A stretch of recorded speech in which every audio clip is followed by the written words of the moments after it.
생명의 샘가 이영훈 목사입니다. 하나님께서 오늘 우리에게 주신 말씀은 에스겔서 43장 13절에서 27절까지 제단 봉헌의 규례라고 하는 주제이죠. 새 성전의 제단을 통해서 하나님과 죄인의 언약 관계가 영원히 유지된다는 메시지가 담겨져 있습니다. 13절에서 17절까지는 새 성전의 제단을 소개하고 있죠. 하나님의 영광의 귀환을 본 후 에스겔은 제단에 주목합니다. 제단은 희생 제물의 피와 잔존물을 받도록 밑받침으로 둘러 있었습니다. 제단은 성전 그 자체와 마찬가지로 정방형이며 이스라엘의 제단들이 오래전부터 그랬던 것처럼 모서리마다 솟은 뿔이 달려 있었죠. 세부 묘사에도 불구하고 머리에 상상하기는 쉽지가 않은 것 같습니다. 이 제단은 연속된 각 층의 사방이 그 아래 있는 층보다 한 척씩 작아지는 층상 구조로 이제 되어 있습니다. 밑받침의 높이가 1척이고 그 사방 가장자리의 넓이는 1척입니다. 밑받침이 아래층은 높이가 2척이고 가장자리 넓이는 1척이죠. 또 2층의 높이는 4척이고 가장자리는 1척입니다. 번제단 위의 높이도 4척이죠. 바닥은 가로 세로 이제 12척으로 이제 길이가 되어 있습니다. 그리고 사방에 솟은 뿔이 있었습니다. 자, 그렇게 보면 아랫바닥은 14척이 될 것입니다.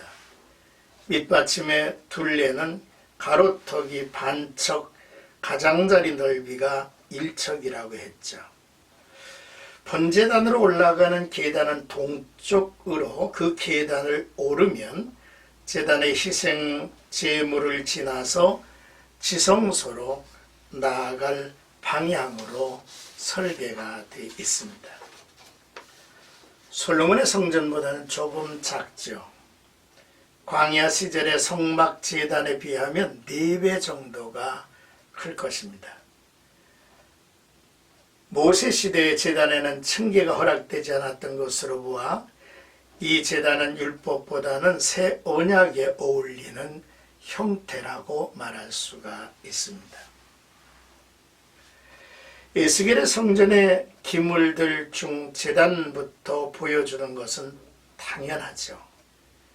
이 성전을 볼 사람들은 의인들이 아니라 모두가 죄인들이며 죄인들이 하나님께 나아가기 위해서는 가장 먼저 죄 사함을 받아야 하고 하나님께 나아가는 길은 바로 제단이 보여주는 십자가의 길밖에는 없기 까닭입니다. 자, 이제 18절에서 26절까지는 제단 봉헌 의식입니다. 하나님은 에스겔 들어 7일 동안 제단 봉헌 의식을 주도하라고 명령을 하셨죠. 이 의식의 목적은 제단을 정결하게 하는 것입니다. 비록 환상으로 보는 새 제단이지만 이전에 제단에서 행하였던 가증한 죄악들에 대한 기억을 씻어내야만 했습니다. 에스겔은 사독 계열의 제사장들과 함께 희생 제사를 드려야 했습니다.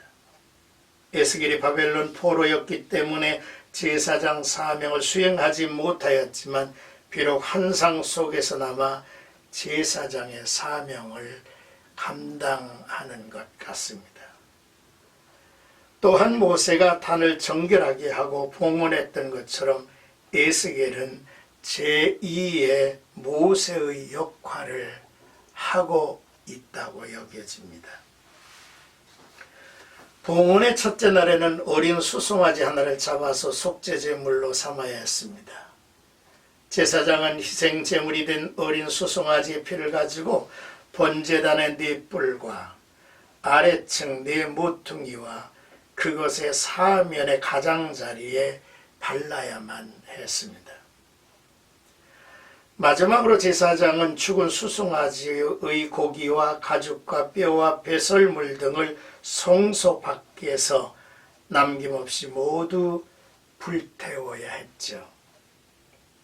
이 모든 것은 그리스도의 죽음을 예표합니다.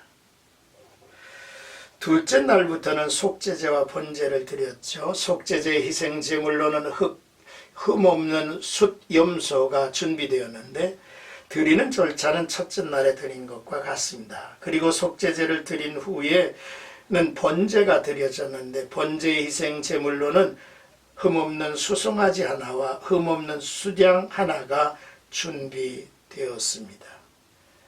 번제를 드리는 방법도 속죄제를 드리는 것과 같았는데 번제의 희생제를 위에는 특별히 소금을 쳤음을 볼 수가 있죠.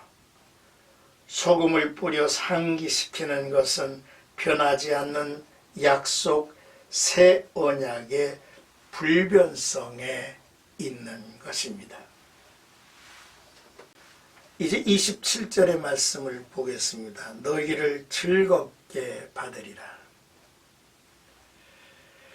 제단을 봉헌하는 제사, 거룩히 구별하는 성화의 제사가 7일 동안 용서의 속죄제와 희생과 헌신을 나타내는 번제를 드려서 완전히 성별 의식을 마쳤습니다. 이제 거룩한 제단을 통해서 많은 백성들이 하나님 앞에 나아갈 길이 준비된 것이지요.